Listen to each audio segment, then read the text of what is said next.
এখানে নিয়ে নিয়েছি 3টি চেপা, পেঁয়াজ কুচি, কাঁচামরিচ কুচি আর পুঁইকলি, সাথে নিয়েছি মিডিয়াম সাইজের একটি আলু। আসসালামু আলাইকুম, সবাই কেমন আছেন?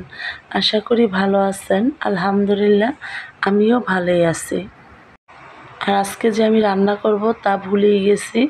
দেখেন তো, আমি আদা রসুন নামাইতে ভুলে গেছি। এখন আমি পানি দিয়ে কিছুক্ষণ ভিজিয়ে রাখার পর আদা রসুনটাকে কেটে নিলাম। কি করার আছে বলুন? আর এখন দিয়ে দেব হলুদ পাখি, মরিচ পাখি আর ধনিয়া পাখি, স্বাদ মতো লবণ দিয়ে ভালো করে কষিয়ে নিব। পুঁইকলি দিয়ে চাপা শুটকি রান্না করব। কে কে পুঁইকলি দিয়ে চাপা শুটকি রান্না করে খেয়েছেন অবশ্যই কমেন্টে জানাবেন। আর সারাদিন রোজা থাকার পর গোশ মাছ দিয়ে ভাত ভালো লাগে না, তাই না? কার খেতে ভালো লাগে বলুন?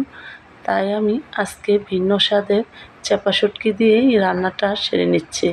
আর আজকে কোনো ইফতারি বানাবো না, এগুলো দিয়ে আমি ভাত খেয়ে নিব। আমি একটি আলু দিয়েছি, কেন জানেন? তরকারিটা আঠালো হওয়ার জন্য। আলুটা দিলে খুব ভালো হয়, খেতে ভালো লাগে।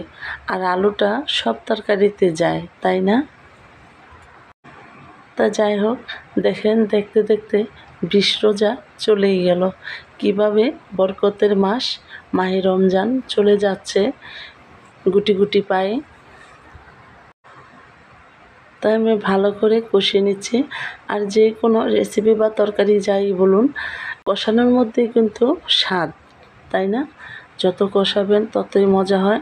তাই আমি ভালো করে একটু শুটকিটাকে কষিয়ে নিচ্ছি।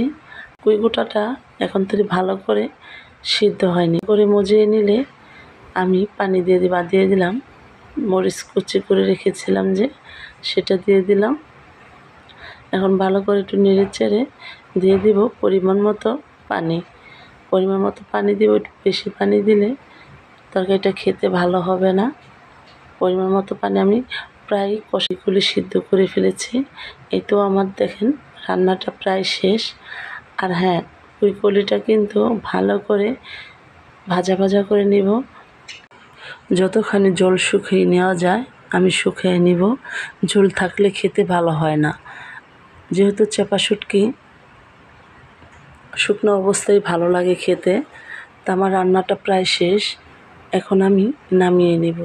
দেখুন কত সুন্দর একটা ফ্লেভার আসছে।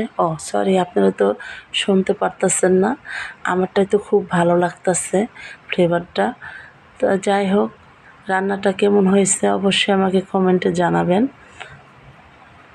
আর এই তো দেখেন আমি নামিয়ে নিলাম বাটিতে করে। তো কত সুন্দর একটা কালার এসেছে, তাই না? খাবারটা খেতেও খুব মজা হয়েছিল, বলে বোঝাতে পারবো না। এইভাবে রান্না করে খেয়ে ট্রাই দেখবেন। আর সবাই ভালো থাকবেন, সুস্থ থাকবেন। আমার ভিডিওটা এই পর্যন্তই। আল্লাহ হাফেজ।